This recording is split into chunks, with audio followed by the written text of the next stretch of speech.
Hi, Chloe. Welcome again to the 𝗵𝗶𝗀 podcast. Hello. Thank you so much for having me here again. Yes. It's really nice to be with you, Chloe, because you're such a ray of sunshine as always.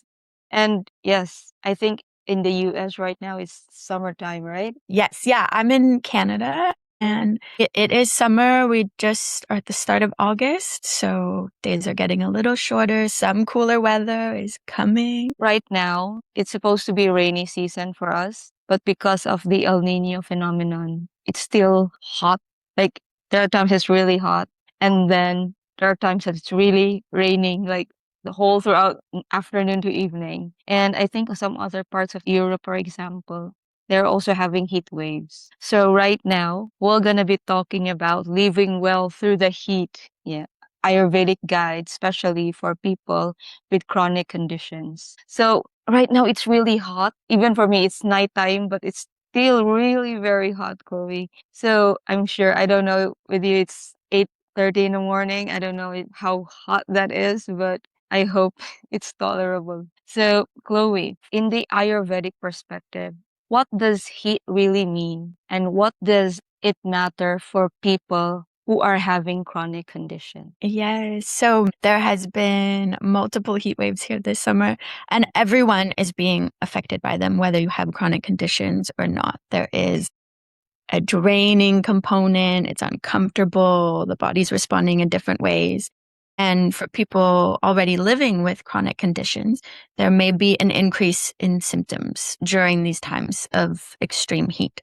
So joints may ache more, people may feel more fatigued, digestion can become really unsettled, maybe headaches are more frequent, and it can take longer to recover, to find that rest and that repletion after the depletion. And Ayurveda has really been observing the relationship between our environment and our health for thousands of years. And one of the ways it understands this is through this concept of heat. So heat is one of the 20 fundamental qualities or gunas. So you can think of these qualities as characteristics that describe everything in nature and within our bodies. So everything in Ayurveda is understood through these qualities, and we can look at the qualities and their opposites. We have hot and cold, heavy, light, dry, oily, and moist, mobile, stable. And so health is really about maintaining balance among these qualities. And when we're looking at the quality of heat, this comes primarily from the fire element. So the fire element carries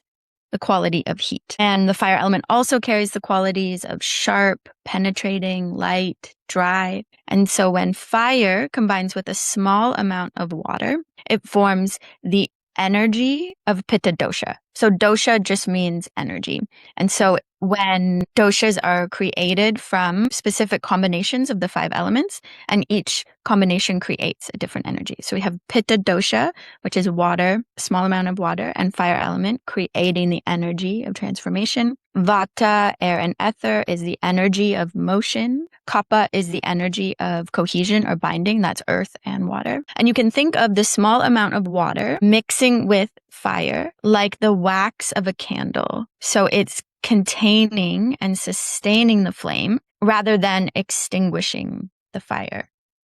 And this also gives Pitta dosha more of that oily quality versus moist. And Pitta as the energy of transformation. So this governs our digestion, our metabolism, all the metabolic processes that occur through the whole body. Hormone regulation, cellular activity, vision, eyes are related to the fire element, intellect, and the body's inflammatory responses. So heat itself is something actually really good in the body naturally. It allows for all that transformation to occur. And we could not survive without it. We need to digest food, produce energy, repair tissues, fight infections.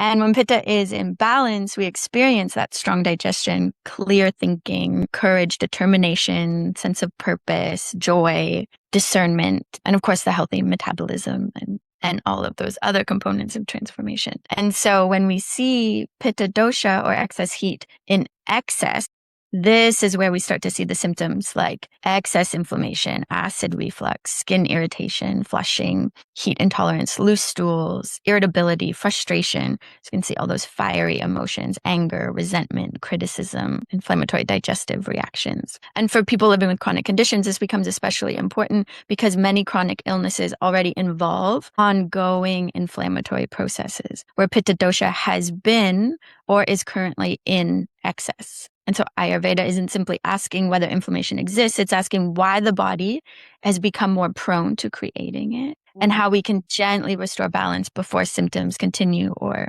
escalate. Yes. So I think it's really a time where people with chronic conditions really have to be more careful because it can aggravate the symptoms that they already have. I know you have tackled it a bit, but I want to be more specific with a question. So since it's really hot and there's a lot of heat waves, you have already said, for people like you that has RA or inflammatory conditions and autoimmune disorders, Chloe, how does it worsen during this time and how does Ayurveda explain this? Yes. So lots of chronic conditions, as you're touching on, rheumatoid arthritis, autoimmune conditions, diabetes, IBS, asthma, cardiovascular disease. So each condition does have its own unique pathology, but many of them share this chronic inflammation as a component.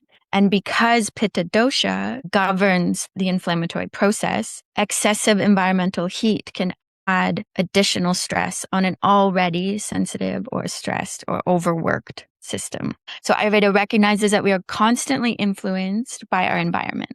So that's the seasons, weather, foods we eat, daily routines, stress levels, sleep, relationships, and all of this affects our internal physiology. And one of the foundational principles in Ayurveda is like increases like. So when there is more heat outside in our external environments, there is a tendency for more heat to accumulate inside. And particularly with those people who already have excess heat or a tendency towards excess heat already present or inflammation already present. And extreme heat also places tremendous demands on the body. So sweating is one of our body's natural cooling mechanisms, but it requires a lot of energy. It requires water, minerals, proper circulation through the body. And so during prolonged heat waves, the body's working much harder to simply maintain a safe internal temperature. And so this is adding an additional demand, contributing to fatigue, dehydration, symptom flare-ups, reduced resilience. And so Ayurveda also reminds us that everyone responds to heat in a different way. So every person has their own unique constitution called the Prakriti, which is their natural balance of the elements. And we also look at their Vikruti, which is a person's current state of being that can encompass all the imbalances.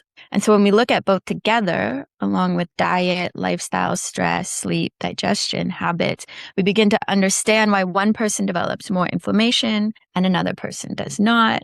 And so this is one of the things that I appreciate most about Ayurveda is that two people can both have rheumatoid arthritis, so me and someone sitting right beside me, same condition. But with all these different factors and triggers, we'll actually have a completely different treatment plan for bringing different things in. Yeah, so very supportive treatment approach, very individualized. And someone with a naturally more Pitta dominant constitution will have a tendency towards more fire in the body. And looking at symptoms and heat waves worsening in those with chronic conditions, I also do want to touch on Vata as air and space element because Vata is the only dosha that can push other doshas out of balance. So Vata can come in like the wind can really take up the flame. You can picture a flame and wind coming on it and blowing the flame up. So you're adding to that intensity with this. And Vata is responsible for 80% of all illnesses because of this fact, because it is motion, because it is variable and erratic and can push other doshas out of balance. So you can have adding kind of that intensity to it. And both Vata and Pitta are depleting in nature with their light, mobile, dry qualities. And summer is a season where there is more depletion with lots of travel and outward energy and longer days. And all of that can really affect someone with chronic condition where there is more need for rest and focus on repletion. And also, as you have already said, right, we try to cool down through sweating. But if there's too much at that time, we really have to drink a lot of water as well. So I think for people who are don't like to drink water, they'll be more prone to suffer more during these times. And there are also certain conditions, like we have already touched down some of them, like those with diabetes, those with thyroid disorders. They kind of sweat already, as you've already said, right? There's already heat in their body, and then there's also heat in the environment. So they dehydrate fast. They also have this UTI and all that. So it's really very important that they would know the early signs for them so that they would be able to address certain conditions like flare up. So Chloe, can you help us spot the early signs when our body is already having too much heat so that we can also avoid the flare-ups that we are talking about, especially for people with chronic conditions? Yes, yes. So another wonderful aspect of Ayurveda is teaching us to recognize the whispers before the body has to yell. So we're connecting to our bodies and able to then respond appropriately. So rather than waiting until symptoms become more severe, like flare-ups, beginning to pay attention to the smaller signs that the body is asking for support. So physically, excess heat may first appear feeling warmer than usual, increased thirst, flushing, headaches, reflux, and digestion is often one of the first signs because it is that creation from what we're absorbing and assimilating through digestion that forms the following tissue layers in the body. And so that could look like burning digestion, loose stools, any symptoms of IBS with vata mixing with that. We have skin irritation, rashes, redness, night sweats, waking up feeling hot or increased sensitivity to the sun, and the fiery emotions I touched on. So noticing you're becoming more impatient. So maybe it's not the full anger outburst, but you're a bit more reactive.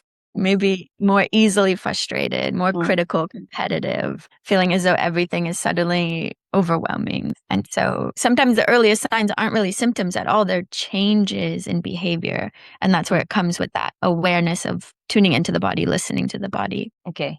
So yeah, so it's really awareness of sudden changes, even on our behavioral level. So I think that is really very important because flare-ups can really come up in different forms, right? Like you become so weak and all that. So before that even happens, it's really important to be aware of the symptoms because as if you've said, two people can have the same condition, but they will react differently to different situations. Like example, I don't have it, but I can survive heat more compared to other people. But then when it's cold, it's a totally different thing. And so, yes, awareness is very important, as simple as a behavioral change. So thank you so much for that, Chloe. So can you give us, Chloe, some simple Ayurvedic practices that can help us with or can help people, especially with chronic conditions, to stay balanced during this extreme heat season?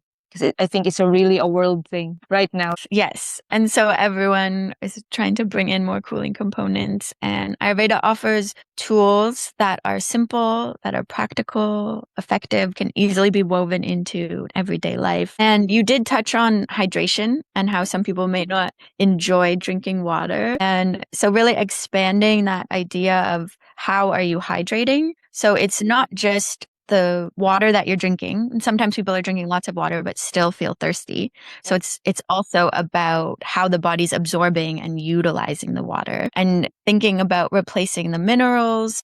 And that can be through food. So the body is really good at extracting water from food. So focusing on hydrating foods like cooked vegetables, seasonal fruits, soups, broths, all helping to nourish the tissues more effectively than consuming large amounts of water at once. And it's not just the quantity of water. So you could go long hours without drinking and then drink a lot of water. And that's going to really flush through the system versus sipping water throughout the day will be a lot more hydrating. You could add a pinch of mineral salt or sea salt. Taking in cooling teas is another great way to rebalance the minerals in the body and get that hydration with it. So one of my favorites is licorice hibiscus together because the hibiscus can be astringent which can have a drying quality, but it's really cooling and full of a lot of antioxidants. But you mix it with the licorice, which is demulcent, so it has a moistening component. And the two together is just such a lovely combination, both with the flavor profile for me personally and the qualities of it. Lemon balm, any mints, rose, CCFT, the classic digestive blend, cumin, coriander, fennel. And so all of this helps to cool and soothe the system during warmer months while providing those minerals and hydration. And of course, limiting dehydrating components like alcohol, spicy foods, fried foods, large amounts of caffeine. And looking at Ayurveda considers everything we take in through each of our five senses to have that direct physiological effect on the body. So we can bring in cooling practices through each of our five senses. Okay. And one of my favorites in the heat and in the summer is a eye wash with rose water. And so you're actually cooling the fire in the mind. So think of all those fiery emotions, that's excess heat in the mind, because the eyes are one of the gateways to the mind. And the eyes are also related to a fire organ. So fire governs our eyes and vision. So you're helping to cool and soothe the eyes and the mind. It helps with your perspective, with what's around you. So looking at that irritability or frustration, you're softening and cooling all of that. And that in turn has an effect through the whole body. And then you can also use the rose water spray to cool the body down through the day. So you can have it with you, cooling the top of the head, the face. And there's cooling breath practices to bring in that really have a powerful effect on cooling your overall body temperature. So you could look at Shitali breath, where you're making an O shape with the mouth, either curling the tongue or teeth slightly parted. And you're inhaling through the mouth, drawing air in and drawing in that cool air. And long, smooth exhale out through the nose, releasing excess heat, any accumulated heat from the body. Yeah. You can feel that? Yes, it's really cool. I mean, we do that from time to time as kids, but I didn't know that it really has a more ancient practice and scientific connotation with it. Yes. Yeah. And there's other cooling practices like lunar pranayama, where you're working with the water channel of the body and increasing those qualities, all the cool, moist, soft, heavy, stable qualities through the breath practice. So you're sealing the right nostril, inhaling left, exhaling right, and moving through that practice. I think that's the one where you're trying to relax, right? Sealing, and then Yes. So there's alternate nostril breath, which has a overall balancing effect. And then lunar breath is, instead of alternating, you're staying inhaling left, exhaling right, inhaling left, exhaling right. So the left channel of the body is related to the water, the ida, and then we have Sushumna, the central channel, and then Pingala, the fire channel. So you're inhaling, drawing in all the qualities of the water element, and exhaling the fire element with that. I can practice that. Thank you so much, Chloe. Actually, it's really a breath of fresh air because I'm with 𝗵𝗶𝗀, right? So I get to be very exposed to Ayurveda from time to time. But it's really, now it's so amazing that there's a lot of things we can do just to cool us off. So just simply by breathing, we can regulate the heat in our body. And then the rose water. I know rose water is popular from different countries, but maybe for us, it's aloe vera. Aloe vera, yes. So we have it more abundant than rose water, something like that. So it's also another cooling one. And yeah, it's just amazing. Most of the time when it's really heat, most of the advice is just you have to stay indoors. You don't have to go outside. Just hydrate. And then we also say that we can hydrate through food. But the question is, in Ayurveda, as you have mentioned, it's not just any kind of food, but some foods that actually nourish us and also replenish all the minerals that we have lost due excessive sweating. And yes, as you said, it's really very important to be aware because during these times, I'm not sure if anyone wants to have a flare up. The weather in itself is already exhausting. Having experiencing flare ups, whatever that may be, it could be fevers or the pain and all that. It's already too much. So thank you so much, Chloe, for sharing your knowledge and how we can have a better life during very hot season. Because this is not just a summer thing. Right now, it's like a whole year thing, like especially for us in the Pacific. It's gonna be a whole year thing for the El Nino. So there's gonna be drought and dry spells. I don't know with you if how long will the heat wave be there, but it's gonna be challenging. It's challenging for all of us. So these very simple practices that you are sharing, just by breathing and all that, something we can do. We can do wherever we are, especially we cannot have water all the time, right? And all those minerals. So it's really very good. Thank you so much, Chloe. And I hope you're doing well, especially right now. Thank you. Yes. And taking rest as you need it. And I like the point you brought up about how you can tolerate heat more than some people, but the cold, like Ayurveda allows us to let go of comparison, where you can directly ask, what does my body need? Because everyone's elemental makeup is different. So there's a tendency with fire to, push through, to go really hard to overachieve. But if you have that more grace and compassion of, this is what my body needs. I need more rest now. And yeah. I think that is the gift of Ayurveda to the world, that the awareness, because I'm not really sure if just the pills and all that will really help us. Awareness and not fighting against our body is really something that we must do all the time. So yeah. Thank you so much. Thank you for your time, Chloe. And I know it's morning where you are. So yeah. See you again next time. If you ever come up with something, always welcome here. Thank you so much. Thank you. Would love to stay connected. Yes, yes. Let's connect always. Thank you. Amazing. Have a great evening. Have a great day. Thank Bye. you. Thank you. Bye.